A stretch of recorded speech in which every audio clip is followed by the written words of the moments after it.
స్వరం కన్నా మీ స్వరం ఎక్కువ వినపడితే బాగుంటుంది కదా. ఒకసారి గట్టి హల్లెలూయా హల్లెలూయా. మా సంఘంలో ఇటు రీతిగా ఉంటే దేవుడు ఎంతగానో ఆశీర్వదిస్తాడు కదా. మొదటిగా దేవాది దేవుని వందనాలు తెలియజేసుకుడు వచ్చి మీ ఎంతగానో వందనాలు. ఈ మధ్యకాల సమయంలో దేవుడు ఇచ్చిన సమయాన్ని బట్టి కొన్ని నిమిషాలు వాక్యం నుంచి మనం నేర్చుకోవడానికి ప్రయత్నం చేద్దాం. ప్రియులారా, ఈ సమయంలో ప్రతి ఒక్కరి జీవితంలో ఆనందం కావాలనుకుంటారు. ఎవరైనా ఆనందం కావాలనుకుంటారు అనుకోరా? నా జీవితంలో మట్టిగా అయితే నేనైతే ఆనందం కావాలని అనుకుంటాను, కానీ ఎక్కువ బాధ వద్దని నేను అనుదినము అనుకుంటూ ఉంటాను. కానీ అనుకుంటే మానవ మాత్రులుగా అనుకుంటాను, కానీ కొన్ని శోధనలు ఎదురవుతున్నాయి. ఆ ఎదుర్కొనే సమయంలో ఓర్పు సహనము లేకపోతే శోధనలు వచ్చినప్పుడు జయించడం చాలా కష్టమై ఉంటుంది. పిల్లలు గమనించండి. ఈ రోజున మీ జీవితంలో కూడా ఒక వ్యక్తిని మీకు జ్ఞాపకం చేయాలని ఆశపడుతున్నాను.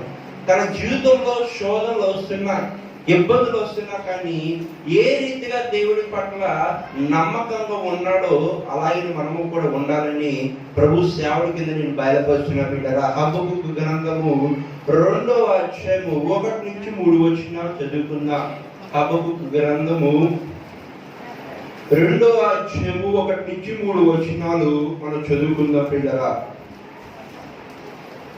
హబక్కూకు 2వ అధ్యాయము 1 నుంచి 3 వచనాలు.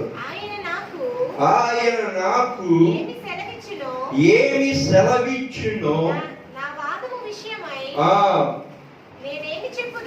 నేనేమి చెప్పుదునో చూచుటకై గోపురము మీదను కనిపెట్టుకొనిండును ఇందుననుకొనగా యెహోవా నాకు ఇలా సెలవిచ్చెను, చదువువాడు పరిగెత్తుచు చదువు వీలగునట్లు నీవు నా దర్శన విషయములో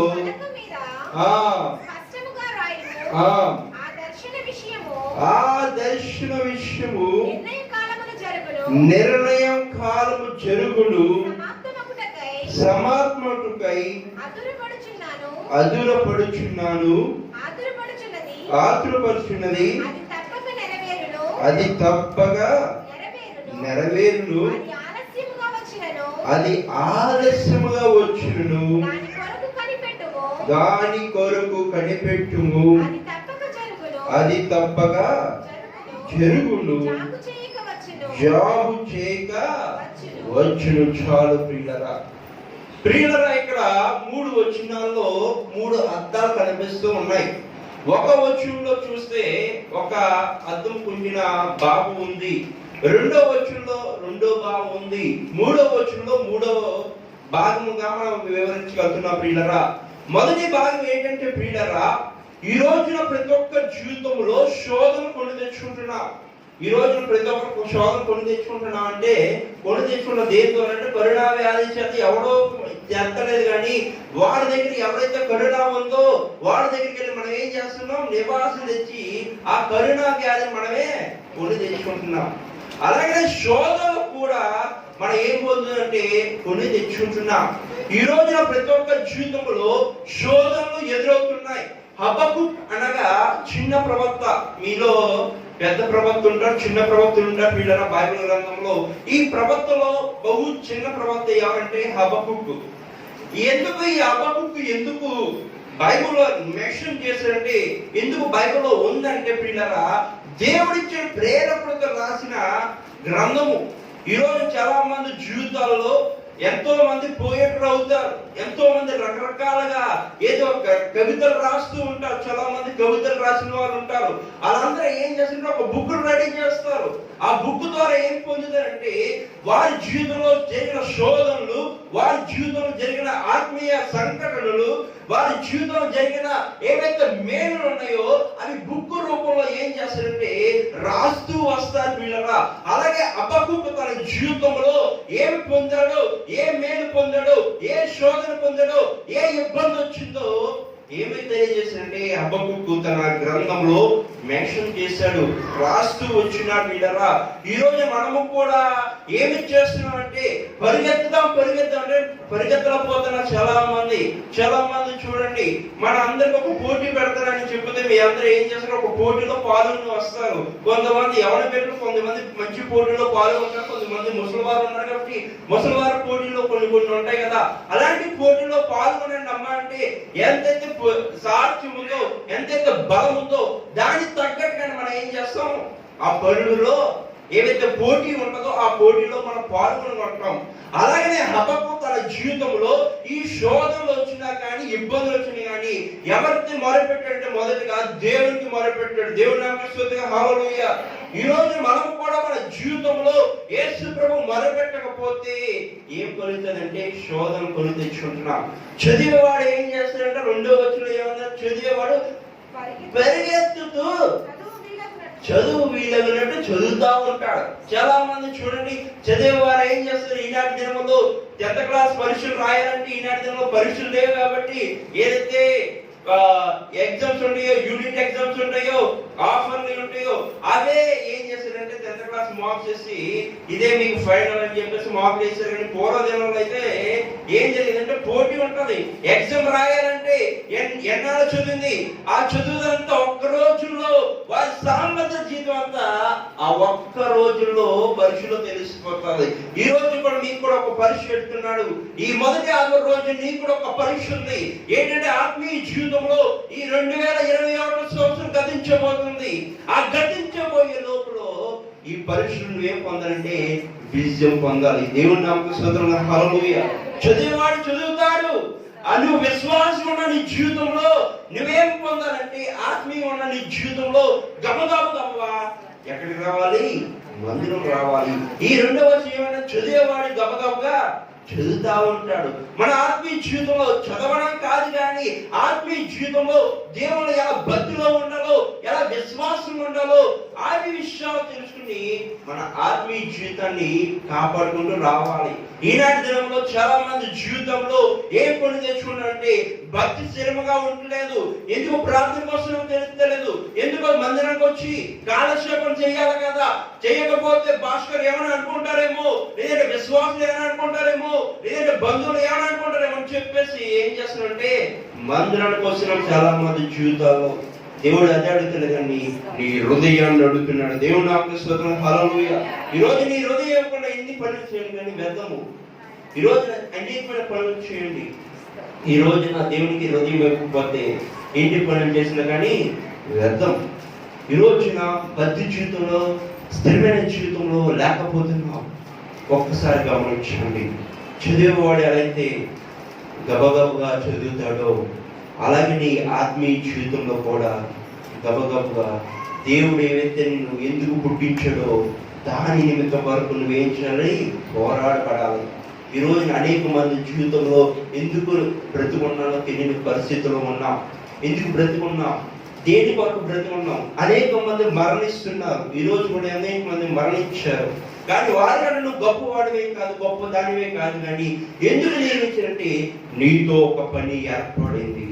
ఆ పని కొరకు నువ్వేం పొందాలి. చదివేవాడు ఎలా అయితే చదువుతాడో నీ విశ్వాస జీవితం కూడా దేవుడి కొరకు పరిగెత్తుకుని దేవుడి మందిరం రావాలి. బిడ్డరా 3వ వచనంలో ఏం కనబడుతుంది, బద్ధం కనబడుతుంది. జాబు చేయక వచ్చిన మాట ఉంది. 3వ వచనం మొదటి నుంచి చదువు ఒక్కసారి బిడ్డరా. ఆ దర్శన విషయంలో నిర్ణయం కాలం చెరువులు చాలు బిడ్డరా. ఈ రోజు నా ప్రతి ఒక్క జీవితంలో దర్శనాలు ఉంటాయి. పలానా దర్శనం నెరవేర్చబడాలి, పలానా నాకు కోరిక ఉంది, అది నెరవేర్చబడాలని అనేక మంది జీవితంలో ఉంటాయి. మీ అందరికి కోరికలు ఉన్నాయమ్మా లేవా? నాకేదో కోరిక ఉంది కానీ నెరవేర్చబడాలని నేను అనుకుంటున్నాను. ఇక్కడ పెళ్లి కాదు కానీ ఇంకా వేరే కోరికలు ఉన్నాయి. దేవుడి అనుకున్న రీతిగా పెళ్లి వివాహం జరిగింది అని దేవుడి మహిమ. కానీ నాకు ఒక కోరిక ఉంది. ఆ కోరిక తీర్చుకోవాలని నేను ఎన్నో రోజులు ప్రార్థన చేస్తున్నాను. మీకు కూడా ఒక కోరిక ఉంటుంది.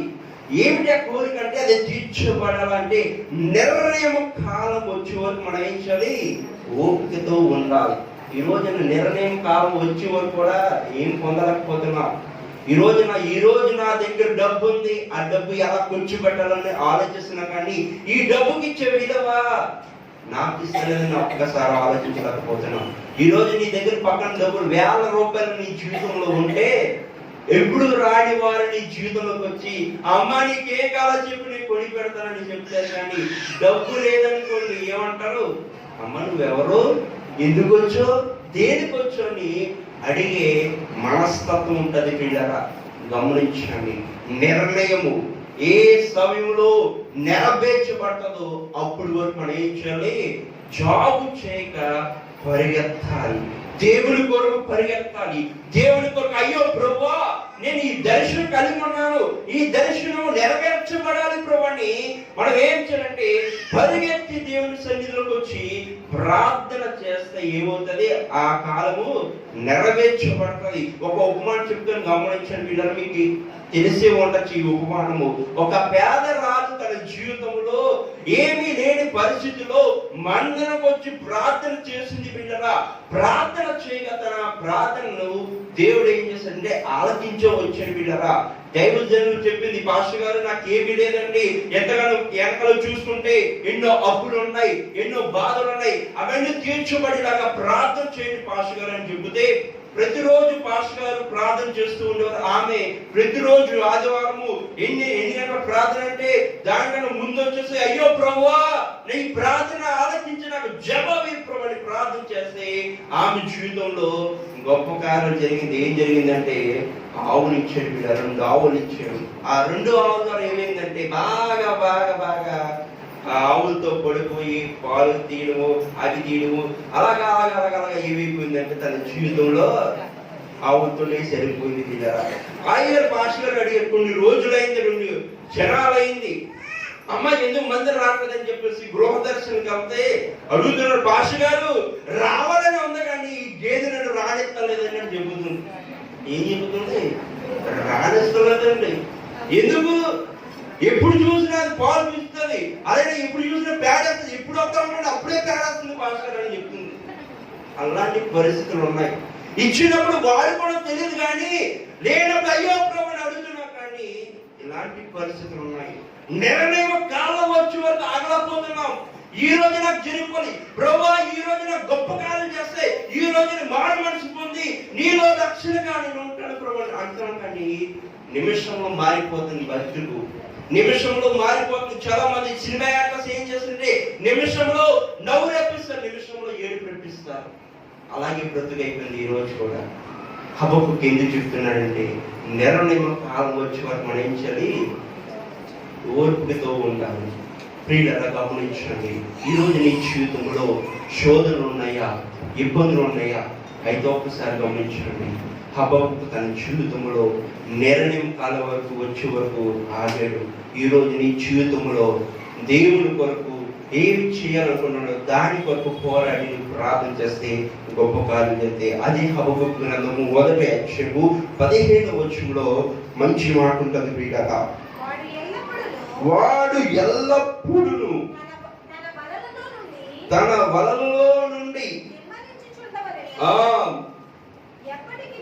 ఎప్పటికీ మానకుండా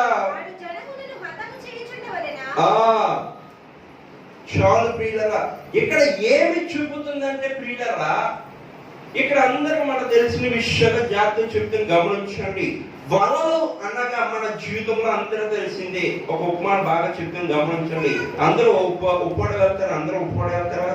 ఉప్పడగలుగుతున్నప్పుడు ఏం చేస్తారంటే వల వేస్తారు. చేపలు పడడానికి చేపలు వెళ్ళే వారికి బాగా అర్థమవుతుంది. వలలు వేస్తున్నప్పుడు వారి జీవితంలో వలలకు మధ్యలో ఒక గెల వేస్తారు. ఆ గెలలో ఏం చిక్కాలి, ఏం చిక్కాలి?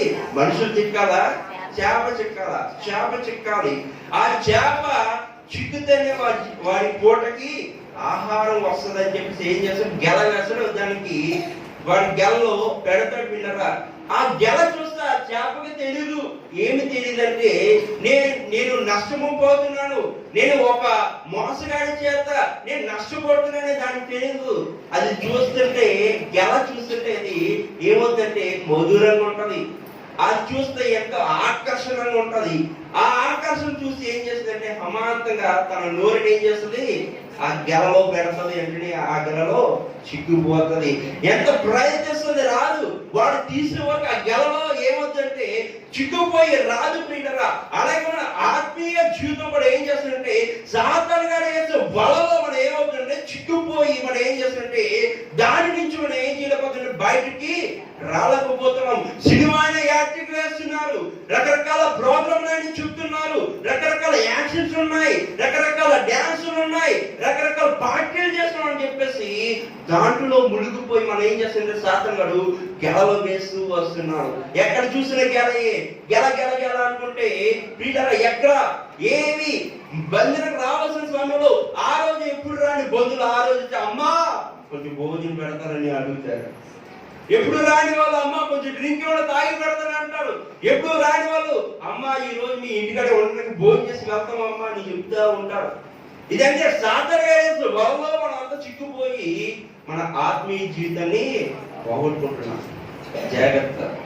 రోజులు చెడ్డవి కనుక దినములు సమయం అనుకూలంగా మనం ఏం చేయాలంటే సమయాన్ని అనుకూలంగా పాటించాలి. దినములు చెడ్డవి. ఈ రోజున మంచిగా నడుద్దామంటే మంచిగా ఎవరు నడుస్తలేదు, మంచిగా వెళ్దామంటే ఎవరు మంచిగా వెళ్ళనిస్తలేదు. శోధనలో పడవేయాలి, ఇబ్బందులో పడవేయాలి. ఈ శోధనలో కొన్ని తేవాలని చెప్పేసి ఏం చేస్తారంటే ప్రతి ఒక్కరు నట్టింటూ ముంచాలని అన్నట్టుగా ముంచేస్తూ ఉన్నారు. ఒకరు పైకి వెళ్ళడం ఎవరికి ఇష్టం ఉంటుంది. ఈనాటి దినంలో పూర్వ దినంలో చూసుకుంటే నేను బాగుపడాను పక్కడు కూడా బాగుపడాలని అనుకునే గుణము వాడి జీవితంలో ఉంది. ఈనాటి దినములో గుణము ఎలా ఉందంటే పిల్లరా వాడు బాగుపడితే నేనే ఎందుకు బాగుపడమని చెప్పేసి వాడి ముంచేసి ఈడు ముంచిపోతాడు. అలాంటి పరిస్థితులు ఉన్నాయి. జాగ్రత్త. ఈ రోజున సాతాను చేసే పొలంలో మనం చిక్కకుండా మనం ఏమి చేయాలంటే హబక్కు తన జీవితంలో మొట్టమొదటిగా చదివేవాడు అయితే గబగబా చదివి అలాగే దర్శనాలు చదివి దర్శనములో నిర్మలంగా ఏ కాలంలో అయితే వస్తుందో ఆ కాలం వరకు ఏదైతే వేచి ఉన్నాడో అలాగనే మనం సాతాను గాడేసి వలలో చిక్కకుండా హబక్కులాగా మనం ఏం చేయాలంటే ఏమి కాలం వరకు వచ్చే వరకు దాన్ని కొరకు మనం ఏం చేయాలంటే ఓపిక కలిగి ఉండాలి. మన ఓపిక లేకపోతే నశించిపోతాం బిడ్డరా. అలాగే మన జీవితంలో హబక్కులాగానే సాధారణ వలలో చిక్కుపోతానని చెప్పేసి ముందుగా మనందరం హెచ్చరిస్తున్నాడు. ఈ రోజున మనము చాలా మంది చూడండి ఆ చెడు మార్గంలో వెళ్ళగలరని చెబితే ఏం చేస్తారు, ఆ చెడు మార్గంలో ఏముంది, ఏ మంచి ఉంది, ఏ చెడు ఉందని చెప్పేసి ఆతృతతో ఎదురు చూసే మనస్తత్వాలు ఉన్నాయి. అలాంటి మనస్తత్వాలు ఉన్న వాడి జీవితంలో ఏమి చేయాలంటే వాటి కొరకు పోరాడడం కానీ దేవుని కొరకు పోరాడాలి. ఈ రోజు చాలా మంది చూడండి ప్రతిరోజు ఉపవాస ప్రార్థన పెడుతున్నా రెండంటే ఎవరు కనిపించరు. ఈనాటి దినంలో చాలా మందిరంలో ఉపవాస ప్రార్థనలు ప్రతిరోజు ఆగకుండా ఉపవాస ప్రార్థన పెడతానంటే పాస్టర్ మీకేంటి ఖాళీ, మీకు ఖాళీ ఉంది కాబట్టి చేసేవాళ్ళు బోలు మంది ఉన్నారు కాబట్టి మీకు పని లేదు, మీరు ఉపవాస ప్రార్థన పెడతారు, మాకు ఇంటిలో పని చేసుకోవాలి, పిల్లలను చూసుకోవాలి, భర్తను చూసుకోవాలి, ఆయన చేసుకోవాలి కదండి పాస్టర్ ఎక్కడ ఉందని టైము అని అంటారు చాలా మంది. జాగ్రత్త. నిర్ణయం కాలం వచ్చే వరకు దేవుని కొరకు మనం నమ్మకంగా ఉంటారు. నమ్మకంగా లేకపోతే శోధనలు ఇబ్బందులు కొని తెచ్చుకుంటాం. హబక్కు తన జీవితంలో ఏవైతే మేలు పొందాలని అనుకున్నాడో శోధనలు ఇబ్బందులో నుంచి మేలు పొందాలని అనుకున్నాడో మన జీవితంలో కూడా మేలు పొందులో బిడ్డరా. హబక్కు లాంటి మనస్తత్వం అనుకుంటే దేవుడు ఎంతగానో దీవిస్తాడు బిడ్డరా. హబక్కులో ఒక 3 విషయాలు మీకు చెప్పాలని ఆశపడుతున్నా బిడ్డరా. ఒక 3 భాగాలు మీకు విషయాల్లో మీకు జ్ఞాపకం చేయాలని ఆశపడుతున్న బిడ్డరా. అదే హబక్కు గ్రంథము 2వ అధ్యాయము 4వ వచనంలో ఒక మాటను మనం జ్ఞాపకం చేసుకుందాం బిడ్డరా. చదువుతో బిడ్డరా, వారు యథార్థ పరులు కాక తమలో తాము అతిశయ పడుదురు. అయితే నీతిమంతుడు విశ్వాస మూలముగా బ్రతుకును. చాలు ప్రియులారా. ఈ రోజున విశ్వాసమైన జీవితం మనకు ఉండాలి. ఈ రోజున విశ్వాస జీవితం లేకపోతే బ్రతకడం కష్టము. ఈ రోజున హబక్కుకు లాంటి మనస్తత్వంలో ఒక మనస్తత్వం మనకుందా? ఒక్కసారి ఆలోచించండి. నిర్మలమైన మనసు మనకు ఉండాలి. శోధనలో, ఇబ్బందుల్లో, లోటుల్లో ఉన్న మన జీవితంలో హబక్కుకు ఏం చెప్తున్నాడంటే, మనకి శోధనలో ఉన్న వారికి దేవుడు ఎలా అయితే తోడుగా ఉంటాడో ఈ మాటతో మనం చెప్తున్నాడు కదా. ఒకేసారి మళ్ళీ ఒకసారి చూద్దాం అదే మాటని, అందరూ జాగ్రత్తగా విందాం కదా. మరి వారు యథార్థ పరులు కాక తమలో తాము, చూడండి బిడ్డలు, తమలో తాము అంట, తమలో తాము అతిశయపడుదురు, అయితే నీతిమంతుడు విశ్వాస మూలముగా బ్రతుకుదురు. చాలు ప్రియులరా, తమలో తాము అతిశయపడుతున్నారు చాలా మంది. చూడండి, ఒక్క ఉదాహరణ చెప్తే నేను అపార్థంగా అర్థం చేసుకోకండి, కానీ ఒక ఉదాహరణ చెప్తున్నాను. చాలా మంది చూడండి, ఎక్కువ స్త్రీలు ఉన్నారు కాబట్టి స్త్రీల గురించి చెప్తాను, నేను అపార్థం చేసుకోమని పిల్లరా. ఏంటంటే పిల్లరా, స్త్రీలు అనగా ఎంతో మంది అద్దం దగ్గరికి వెళ్తే చాలు, నాకంటే అందగతి ఎవరు లేరు అనుకుంటారా? అనుకోరా? అనిపిస్తుంది. ఆ మొహం దూకోవడమైనా, వేసుకునే వస్త్రాలు ఏమనిపిస్తుంది, నాకంత అందగతి ఇంకెవరు లేరు. అలాగే తమలో తాము అతిశయపడుతున్నాడు. ఇలాగా హబక్కుకు చెబుతున్నాడు, మనలో మనం అతిశయపడడం కాదు, కానీ దేవుని యొక్క మనం ఏం పొందంటే, దేవుడు చెప్పాలి నువ్వు ఎంతగానో మంచి బిడ్డవని దేవుడు గుర్తింపు ఇవ్వాలి. చాలా మంది చూడండి, కొంతమందికి ప్రెస్టేజ్ అంటే చాలా ఎక్కువగా ఉంటుంది, కొంతమంది ఎలా ఉన్నా కానీ గౌరవం వస్తుంది.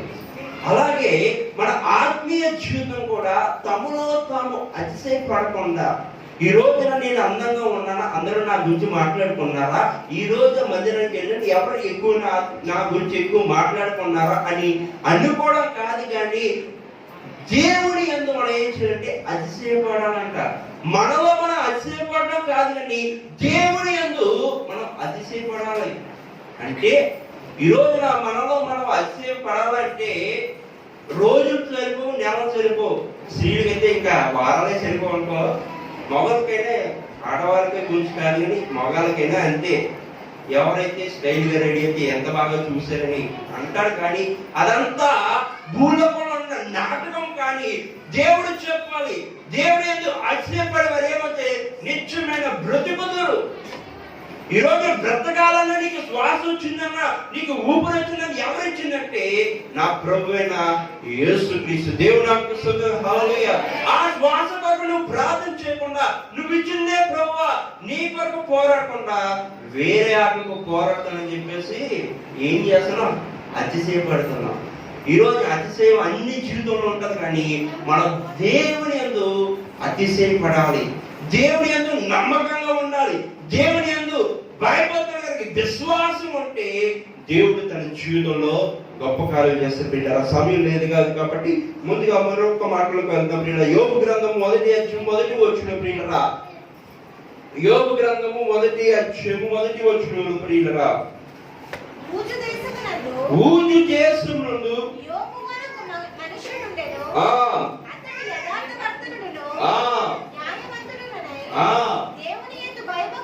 దేవుని యందు భయభక్తులు కలిగి చెడుతనాన్ని విసర్జించి. చాలు ప్రియులరా, ఈ రోజున భక్తి జీవితంలో జీవిస్తున్న నీవు, ఆత్మీయ జీవితంలో జీవిస్తున్న నీవు, యోబు తన జీవితంలో ఊజు దేశంలో ఏమి చేస్తున్నాడంటే, ఏమి చేస్తున్నాడు పిల్లరా? అక్కడ వచనంలో ఉంది, యథార్థంగా జీవితం నేర్చుకున్నాడు. ఈ రోజున నీ జీవితంలో యథార్థత ఉందా? చెడుతనాన్ని విచక్షిస్తున్నావా? యోబు తన జీవితంలో యథార్థవంతుడిని బిరుదు పొందాడు, కానీ ఈ రోజు నీ జీవితంలో కూడా ఒక మంచి పేరు తెచ్చి బిడ్డగా నువ్వు ఉన్నావా? ఈ రోజు నా సంఘానికి వెళ్తున్నావు, సంఘానికి వస్తున్న నీ జీవితంలో ఈమె సంఘానికి వెళ్తుంది, ఈమె ఎంత మంచి పేరు తెచ్చుకుంది, ఈమె ఎంత ఆత్మీయంగా ఉందని గుర్తింపు తెచ్చే బిడ్డగా నీవు ఉన్నావా లేదో ఒక్కసారి ఆలోచించండి. యథార్థత, ఈరోజు నీ యథార్థతనే నిన్ను రక్షిస్తుంది. ఈ రోజున యోబు తన జీవితంలో ఊర్జ దేశంలో యోబుని తను ఏం చేసింటే తన యథార్థం చేసి తనని ఆశీర్వదించాడు. ఈ రోజు నీ జీవితంలో కూడా యోబు తన జీవితంలో యథార్థవంతుడిగా జీవించాడు. కాబట్టి ఈరోజు యథార్థత నీలో ఉందా? ఎవరైతే చాలా మంది చూడండి, ఇక్కడ ఒక మాట చెప్తే బయట రెండు మాటలు ఎక్స్ట్రా చెప్పేసి అలా అంటారు, కానీ యథార్థత అనిపించవు. కానీ ఇక్కడ ఏవైతే మాట్లాడావో, ఇక్కడ ఎలా అయితే ప్రవర్తిస్తున్నావో అలాగే బయట కూడా అలాగా ఉంటేనే దాన్ని ఏమంటారంటే యథార్థత అంటారు.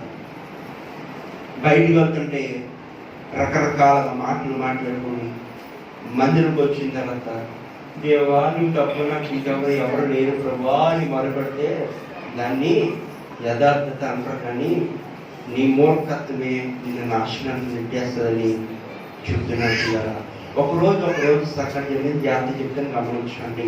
ఒకరోజు ఇద్దరు బిడ్డలు, ఆత్మీయంగా బిడ్డలు రక్షణ పొందారు. అంతా బాగానే జరుగుతున్న సమయంలో మందరికి వెళ్ళారు. 6:30 అయిపోయింది. 4:30కు మనందరూ తెలిసిందే కొలై వస్తుంది. కొలై వస్తుందా రాదా? మీకు వస్తుంది కాబట్టి కొలైకి మనం ఊరు బయట కాబట్టి ఊరి దగ్గర ఎంతమంది ఉంటారు అందరూ కొలై దగ్గర పట్టుకుంటారు. అలాగే ఇలా మంచి దేవుడిని నమ్ముకుంటారు. ఇద్దరు బిడ్డలు బాగానే మందిరంలో బాగానే గడుపుతూ ఉండేవారు. కానీ ఏమో తెలియదు, కానీ అక్కడ బిందు దగ్గర ఒక గొడవ వచ్చింది వాళ్ళ ఇద్దరి జీవితంలో. ఏమనంటే నేను ముందు పడతానని గొడవ వచ్చింది. ముందు పడతానంటే అక్కడ అలాగే వస్తే బాగా తిట్టుకోవడం అని ఆడవారు తెలుసు కాబట్టి అలా తిట్టుకుంటూ ప్రారంభించినప్పుడు అలాగే కారు నుంచి ఒక ఆయన వెళ్తున్నాడు. ఎవరంటే పాస్ గారు వెళ్తున్నారు. ఆ పాస్ గారు వెళ్తుంటే వెంటనే అయ్యో ఒక ఆమె చూసింది. ఇద్దరులో ఒక ఆమె చూసి అంటుంది మే పాస్ గారు వచ్చింది అని చెప్తే ఇంకా తిట్టు కూడా ప్రారంభించారు. ఎలా తిట్టారంటే ఇంకా దేవుని స్తుతించేసేలాగా తిట్టుకుంటారు. మీ ఆయనకి ఒక హల్లెలూయా, మీ ఆవిడకి ఒక హల్లెలూయా, మీ పిల్లలకు ఒక హల్లెలూయా. ఎలా తిట్టుకోవడం ఎందుకు తెలుసా? దేవుడికి పాస్టర్ ఒక మాట చెప్పాడు మందిరంలో. ఏం చెప్పారంటే దేనైనా దేవుని మహిమపరచాలమ్మా అని చెప్తే ఇంట్లో కూడా దేవుడు మహిమపరిచేస్తున్నారు. ఏమంటే దేవుడికి హల్లెలూయా, ఎందుకు మీ ఆయన హల్లెలూయా, ఏమో అర్థపడుతున్నారు. హల్లెలూయా చెప్పడం నేర్చుకున్నారు, కానీ అది ఎందుకు పవిత్రమైంది హల్లెలూయా దేనికంటే ఇది అలా జరుగులు దాకానే కథ కాదని నేర్చుకోలేకపోయారు. దాన్ని ఏమంటారంటే యథార్థను కాదు. అప్పుడు వరకు మందుల్లో బాగా ఉన్నారు. బిందుల దగ్గర ఏమొచ్చింది, గొడవ వచ్చిన వాళ్ళు ఏమైపోయింది, దాన్ని యథార్థం. ఈరోజు నువ్వు కూడా అలా ప్రవర్తిస్తే ఈ రోజున దేవుని మందులో నీ జీవితంలో యోబు తన జీవితంలో యథార్థం కోల్పోకుండా యథార్థంగా ఉండడం నేర్చుకున్నాడు. ఈరోజు నీ యథార్థతని నిన్ను కాపాడతాను. ఈరోజు మనుషులు ఎంతగా నీ చుట్టుకున్నా కానీ నీ యథార్థంగా ఉంటే వారి యొక్క సమయంలో ఏం చేస్తుంటే అమ్మా నన్ను క్షమించండి ముందుకొచ్చి క్షమాపణ పొందుతారు. నువ్వు యథార్థం ఉండకుండా వారు ఏమైతే తిట్టారో 2 మాటలు చెప్పి నువ్వు తిడితే దాన్ని యథార్థత అంటారు. ఈ భూలోకంలో ఈ కరోనా వ్యాధి వచ్చిన తర్వాత ఇంకా మంది ఏమవుతున్నారంటే ఇంకా బలహీనమైపోతున్నారు, ఇంకా నీరసపడిపోతున్నారు. ఎప్పుడు బాగున్న వారు ఏమవుతున్నారంటే బలహీనమైపోయి అలా మూలపడి ఉంటున్నారు చాలా మంది. అలాగనే నువ్వు అలా ఉన్నావని చెప్పేసి బాధపడకూడదు. కానీ ఒక్క మాట ఏంటంటే దేవా బ్రతికించింది నువ్వు, మరణించిన కానీ నీ కొరకు మరణించిన కాబట్టి ఈ బ్రతుకు నువ్వు ఇచ్చిన కాబట్టి నా బ్రతుకుని కాపాడే ప్రార్థన చేస్తే దేవుడే ఆ బ్రతుకుని కాపాడేవాడు. దేవుడు ఒక్కడే. దేవుడు నాకు స్తోత్రం హల్లెలూయా. 3వ వచనంలో మాట నేర్చుకున్నాం. మొదటి వచనంలో ఏమి నేర్చుకున్నాం అంటే దేవుడు మనం ఎవరి కొరకు అతిశయపడాలని నేర్చుకున్నాం. దేవుడు యందు అతిశయపడాలని మొదటి మాట నేర్చుకున్నాం. రెండో మాట ఏంటంటే పిల్లరా ఏమి నేర్చుకున్నాం? యథార్థతను కోల్పోకుండా యథార్థంగా ఉండడం నేర్చుకున్న పిల్లరా. 3వ మాట నేర్చుకున్న పిల్లరా ఎబ్రీయులకు రాసిన పత్రిక 1వ అధ్యాయము 23వ వచనంలో మాట కనబడుతుంది పిల్లరా. ఎబ్రీయులకు రాసిన పత్రిక 1వ అధ్యాయము 23వ వచనం పిల్లరా. 23 పిల్లరా 1:23 పిల్లరా. సారీ యోబు సారీ హబక్కుకు తెరండి బిడ్డలారా. హబక్కులోనే 14వ వచనంలో ప్రియులారా, 14వ వచనంలో ఒక మాట కనబడుతుంది ప్రియులారా. హబక్కులోనే 2వ అధ్యాయము 14వ వచనంలో మాట కనబడి, క్షమించండి.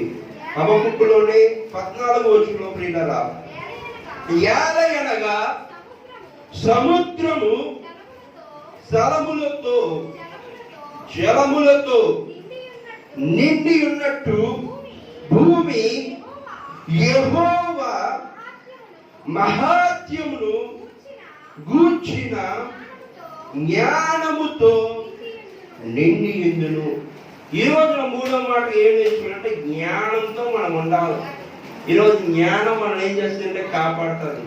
ఈరోజు జ్ఞానవంతులు, జ్ఞానం లేని వారంటే మనకి బాగా తెలిసిన ఉపమానం ఏంటంటే, సండే స్కూల్లో చెప్తారు ఏంటంటే, బుద్ధిమంతుడు బుద్ధి లేని వాడు ఏం చేస్తుంటే, బుద్ధి ఉన్నాడు ఎక్కడ కట్టుకుంటాడో తన ఇల్లుని బండ మీద కట్టుకుంటాడు. బుద్ధి లేని వాడు అలాంటి వాడు ఏం చేస్తాడు, ఇసుక మీద కట్టేసి అన్ని గాలిస్తే ఎగిరిపోవడానికి. అలాంటి పరిస్థితులు ఉన్నాయి. మనం ఎలా ఉన్నా ఒకసారి ఆలోచించండి. జ్ఞానంగా నడుచుకుంటున్నావా? జ్ఞానంగా చేస్తున్న పనిని దేవుని కొరకు మనం చేస్తున్నామా లేదా? దేవుని కొరకు మనం పోరాడుతున్నామా లేదా? దేవుని కొరకు ఇలా చేస్తున్నామా లేదని గమనించుకుంటూ మనం వెళ్తే మన జీవితంలో ఆత్మీయంగా ఎదుగుతాం. జ్ఞానం లేకుండా చేస్తే, ఒక ఉదాహరణ చెప్తాను. జ్ఞానం ఎలా ఉంటుంది, జ్ఞానం ఎలా అయితే ఉండదో ఒక ఉపమానం చెప్తాను, జాగ్రత్తగా గమనించండి. ఈ రోజు మనం చేస్తున్న పనిలో మన అందరి జీవితంలో ఒక ఉపమానం చెప్తాను, జ్ఞాపించండి పిల్లరా. జ్ఞానం లేని వారు ఎలా చేస్తారంటే ఒక ఉపమానము. నా చిన్నతనంలో నేను ఏం చేస్తానంటే, బాగా బండ్ల దగ్గర బాగా ఎక్కువ తిరుగుతూ ఉంటాను డాడీ తోటి. తిరుగుతున్నప్పుడు రాజమండ్రి నుంచి వస్తూ ఒక ఆలోచన వచ్చింది. ఏమో ఆలోచన వచ్చిందంటే, చక్రంలో కాలు పెట్టి ఏమవుతుంది, చక్రంలో పాలు పెట్టి ఏమవుతుందో ఆ చిన్నప్పుడు నాకు ఒక ఆలోచన మొదలైతే ఏం చేస్తాడంటే, ఆ ఆలోచనతో ఏదైతే అవుతుందని చెప్పి చక్రంలో పాలు పెట్టి అంటే నాకు కూడా కాలు ఏదైతే దెబ్బతేది. అది జ్ఞానంగా నడుచుకోవడమా కాదు. జ్ఞానం లేకుండా నేర్చుకున్నాం. ఏదో బుద్ధిహీనత, ఏదో చెయ్యాలి కదా అని చేస్తాం. అలాగే మన జీవితంలో కూడా యేసు ప్రభు వచ్చే వరకు కూడా ఏమి చేయాలంటే, మనం ఏదో చేయాలి, ఏదో మందిరం రావాలి, ఏదో మందిరం కూర్చుని ఏదో 2 గంటలు అలా ఆఖరిగా ఒక వచనం జ్ఞాపకం చేస్తున్నాం. అదే హబక్కు 2వ అధ్యాయము 20వ వచనం ప్రియులారా. ఆఖరి వచనంలో, అయితే యెహోవా తన పరిశుద్ధాలయములో ఉన్నాడు, ఆయన సన్నిధిని లోకమంతయు మౌనముగు ఉండునుగాక. చాలు ప్రియులారా. దేవుని యందు భయభక్తులు గలవారు, దేవుని యందు విశ్వాసములు ఉన్నవారు ఆయన మాటలు అంటే ఎన్ని శోధనలు ఉండకండి, దేశమంతా ఏమైపోద్ది, మౌనంగా ఉండిపోద్ది. ఈరోజు నీకు నీ జీవితంలో ఎవరైతే మందిరం రావాలని ఆటంకపరుస్తున్నారో, ఎవరైతే శోధనలు కొని కడుతున్నారో, వాళ్ళందరూ ఏమైపోతారంటే మౌనంగా అయిపోతారు. హబక్కు తన జీవితంలో శోధన గుండా వెళ్ళినప్పుడు దేవుడు వాళ్ళందరిలో ఉంచాడు. హబక్కు ఒక మంచి ప్రవక్త కింద పేరు పొందాడు. ఈ రోజు కూడా నీకు ఒక మంచి పేరు రావాలి. ఈరోజు బ్రతుకుతున్నా కానీ నీకు ఒక పేరు పెట్టారు నీ తల్లిదండ్రులు. అది గొప్ప కాదు, కానీ నీకు ఒక జనములో, దేశంలో ఒక మంచి గుర్తింపు రావాలి. చాలా మంది చూడండి, ఒక ఉపమానం చెప్తాను, జాగ్రత్తగా గమనించండి. ఈ రోజు మనందరం మన అందరి ఇంటిలో ఏముందంటే బల్బు ఉంది. ఈ బల్బు కనుక్కున్న ఎవరంటే థామస్ ఎడిసన్. ఆ ఎడిసన్ తన జీవితంలో ఎన్నో శోధనలు గుండా వెళ్ళాడు, ఎన్నో ఇబ్బందులు గుండా వెళ్ళాడు. వాడి చదువులో ఎవరు చదువునంతగా చదివాడు, కానీ ఏమయ్యాడంటే బాధపడ్డాడు. ఎలాగంటే ఒక ఉపమానం చెప్తాను, గమనించండి. తన చదువులో ఏం విజయం పొందేవాడు కాదు, ఎంత అంటే మొద్దుగా ఉండేవాడు థామస్ ఎడిసన్. తన తల్లి ఒక్కరోజు ఇంత మొద్దువాడు, మీ చదువు మాకు కష్టం అని చెప్పేసి టీచర్లు అందరూ, స్టూడెంట్స్ అందరూ చేతులు ఎత్తేసారు. ఆ స్కూల్లో ఎత్తేస్తే తల్లి బాధపడ్డది, ఎంతగానో బాధపడ్డది. నేనే చదువు చెప్తానమ్మా అని, చదువు చెప్తాను బాబు అని చెప్పేసి తల్లి చదువు చెప్పడం నేర్పించింది. తను ఇప్పుడు ఎంతగానో చదువు రాకపోయినా, చదవడం ఎలా ఉన్నా కానీ ప్రయత్నించడు చదువులో మంచి విద్యను పొందుడు. అలాగే జ్ఞానవంతుడిగా దేశం అంతా చెప్పుకుంటుందని కేవలం ఎవరిచ్చిన జ్ఞానము? తల్లి ఇచ్చిన జ్ఞానం మొదటిది. తర్వాత దేవుడిచ్చిన జ్ఞానము ప్రియులరా. ఎందుకంటే దేవుడు లేకపోతే, తల్లిలో లేకపోతే ఆ జ్ఞానం తనకు వచ్చినట్టే రాదు. తల్లి నువ్వు చెప్పని దేవుడు ముందుగా తనకి ఏం చేశాడు? నువ్వు చదివే, నువ్వు చెప్పని తనకి ఆలోచన దయచేశాడు. తర్వాత ఏమైందంటే బలుగు కొనడం నేర్చుకున్నాడు. 99% వరకు బలుగు కనుక్కోవడం నేర్చుకున్నాడు. కానీ ఫెయిల్ అయ్యాడు. కానీ 1% 100% వచ్చినప్పుడు ఏమైందంటే ఆ బరువుని సృజించడం వచ్చింది. ఇప్పుడు దేశం అంతా ఎక్కడికి వెళ్ళినా కానీ, ఏ ఊరు వెళ్ళినా కానీ, ఏ అమెరికా వెళ్ళండి, ఏ రాష్ట్రాలకు వెళ్ళండి కానీ, ప్రతి ఒక్క జీవితంలో లైట్ అనేది ఉంటుంది. అంత గుర్తింపు వచ్చింది. అలాగే నీ జీవితంలో కూడా థామస్ ఎడిసన్ లాగా గుర్తింపు రావాలంటారా? ఏదో వచ్చి వెళ్ళిపోవడం కాదు. క్రైస్తవులను పిలువబడుతున్నారు కానీ శోధనలు కొన్ని వస్తున్నాయి. ఎంతగానో బయట వాతావరణం చూస్తుంటాయి. క్రైస్తవుల మీద ఎన్నో దాడులు జరుగుతున్నాయి, ఎన్నో శోధనలు జరుగుతున్నాయి. ఆ శోధన జయించాలంటే నీ ప్రవర్తన బట్టి ఉంటుందండి. దేవుడి సేవకులు నేను బయలుపరచుకుంటున్నారా? నీ ప్రవర్తనని నేనేం చేస్తుంటే దైవ సేవని ఏంటంటే క్రైస్తవ బిడ్డలు ఇలా అంటే మనకే చుట్టూ ఉంటుందని చెప్పే బిడ్డగా నువ్వు ఉంటే ఒక దేవుడు ఏం చేస్తుంటే ఆశీర్వదిస్తాడు పిల్లరా. నీ ద్వారా అనేక మంది మారు మనసు పొందుతాడు. నువ్వు వచ్చడం కాదు కానీ, మందిలో కూర్చోడం కాదు, నువ్వు అనేక మందికి ఆకర్షణగా ఉండాలంటే నీ ప్రవర్తన బట్టి ఉంటుందండి. నేను దేవుని సాగుతున్న ప్రమాణం చేస్తున్నా పిల్లరా. నీ ప్రవర్తనని యథార్థవంతుడు యోబు తన యథార్థవంతుడు ఎలా కాపాడబడ్డాడు, అలాగే నీ జీవితంలో కూడా యథార్థం కోల్పోకూడదు, జ్ఞానం కోల్పోకూడదు. అలాగే పరిశుద్ధంగా నువ్వు ఆచరించబడినట్లయితే, అలాగనే దేవుడు ఏవైతే శోధనలు నీకు వస్తున్నాయో, ఏవైతే ఇబ్బందులు వస్తున్నాయో అవన్నీ ఏం చేస్తుంటే నిర్మలంగా చేస్తూ వస్తాడు పిల్లరా. గమనించండి. అలాంటి యథార్థత నీలో ఉంటే, యోబు తన జీవితంలో ఎలాంటి శోధన వెళ్ళినప్పుడు అలాగే యథార్థం కోల్పోకుండా ప్రార్థన చేశాడు. అలానే హబక్కు తన జీవితంలో జ్ఞానం వేసినప్పుడు ఆ జ్ఞానంలో చిక్కుకుండా ఏం చేశాడంటే దేవుని కొరకు ప్రయాసపడ్డాడు. ప్రయాసపడి భారం మోసిన జనులరా నా యొద్దకు రండి అడుగుచున్నాడు. నా యొద్దకు రండి, నేను మీకు విశ్రాంతి ఇస్తున్నాను. చాలా మంది విశ్రాంతి వద్దు, నాకు శోధనలే కావాలనుకుంటూ కరోనా వ్యాధి చేత అనేక మంది ఆక్సిజన్ లేక ఎంతగానో ఊపిరి ఎంత తీసుకున్నారని ప్రయాసపడుతున్నారు, భారం మోస్తున్నారు.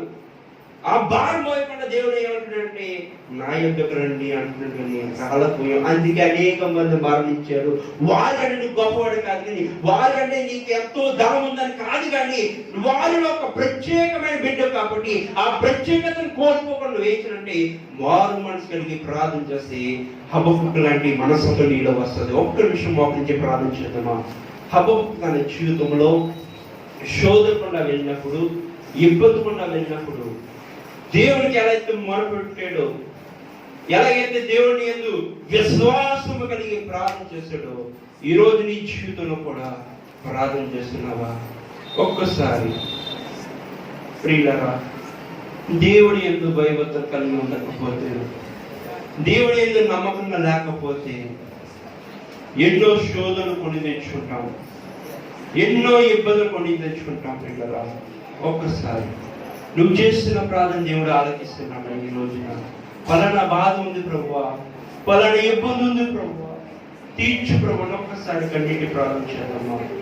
హబక్కు తన జీవితంలో ఎన్నో శోధ గుండా వెళ్తున్నప్పుడు, ఎన్నో ఇబ్బంది గుండా వెళ్తున్నప్పుడు ప్రభువా నిర్మలము చేయ ప్రభుని అని అడిగాడు.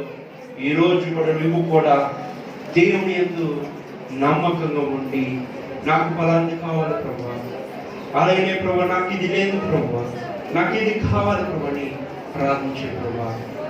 దేవుడు అన్ని సమకూరుస్తే బిడ్డరా, దేవుడు ఒక్కడే గొప్ప కార్యం చేసే దేవుడు, దేవుడు ఒక్కడే ఆశ్చర్య కార్యం చేసే దేవుడు. కాబట్టి ఒక్కసారి అడుగుదాం. యేసయ్యా నాకంటూ ఎవరు లేరయ్యా, యేసయ్యా నాకంటూ ఎవరు లేరయ్యా, నిన్ను నమ్మినే బ్రతుకుచుంటిని, నిన్ను వెదకుచు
నీవు నడుపు యేసయ్యా, చూడు యేసయ్యా, నన్ను చూడు యేసయ్యా, చేయి పట్టి నన్ను నీవు నడుపు యేసయ్యా, చూడు యేసయ్యా, నన్ను చూడు యేసయ్యా, చేయి పట్టి నన్ను నీవు నడుపు యేసయ్యా, యేసయ్యా నాకంటూ ఎవరు లేరయ్యా, యేసయ్యా నాకంటూ ఎవరు లేరయ్యా. ఒక్క నిమిషం ప్రార్థన చేద్దాం. బ్రతుకుచున్నామని నిన్ను వెతుకుచున్నాను, పరిగెత్తుచుంటిని ప్రభువా. ఒక్క నిమిషం ప్రభువా. హబక్కు తన జీవితంలో ఎన్నో శోధనలు వచ్చినాయి. అలాంటి శోధనలు నా జీవితంలో వస్తున్నాయి ప్రభువా. నన్ను విడిపించు ప్రభువా. చూడు యేసయ్యా, ఒక్కసారి చేపట్టుకుని నన్ను నడుపు యేసయ్యా. ఒక్కసారి అడుగుదాం, ప్రార్థన చేసుకున్నాం. పరిశుద్ధ బోధకులు మా యేసు ప్రభువా, నీకే వందనాలు స్తోత్రాలు చేస్తున్నాం. ఇచ్చిన సమయం బట్టి నీకు వందనాలు స్తోత్రాలు చేస్తున్నాం ప్రభువా. ఈ సమయంలో ఎంతమంది అయితే నిన్న వాక్యాన్ని బట్టి ఎంతగానో మారు మనసు పొందుతున్నారో అలాంటి వారితో ఈ శ్రమలోని మాట్లాడండి ప్రభువా. వారి జీవితంలో గొప్ప కార్యం రాజ్యంగా జరిగించండి. హబక్కు తన జీవితంలో కొన్ని విషయాలు హబక్కు లాంటి మనస్తత్వము గురించి నేర్చుకున్నాం ప్రభా. 3 విషయాలు నేర్చుకున్నాం ప్రభా. ఆ 3 విషయాల్లో మొట్టమొదటిది ప్రభా, ఎంతగానో ప్రభా అతిశయపడాలి అనే మాట నేర్చుకున్న మొట్టమొదటిది ప్రభా. దేవుని యందు అతిశయపడితే దేవుడు ఎంతగానో ఆశీర్వదిస్తాడని బ్రతుకుతామని నేర్చుకున్నాం ప్రభా. అలాగే రెండో విధంగా యోబు యథార్థవంతుడిని పేరు వచ్చింది ఊరి దేశంలో ప్రభా. మూడవదిగా ప్రభా, జ్ఞానము కొరకు నేర్చుకున్న ప్రభా. ఎవరైతే జ్ఞానము లేదని బాధపడుతున్నారో జ్ఞానం పొదువైన మీకు నేను జ్ఞానం ఇస్తున్నానని చెప్తున్నాను.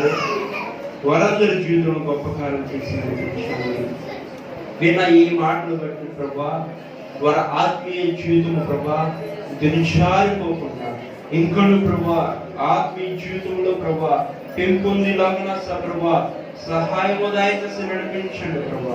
వారి జీవితంలో గొప్ప కార్యం చేసి నడిపించండి, ఆశ్చర్యకార్యం చేసి నడిపించండి అని ప్రార్థన చేసిన ప్రభా.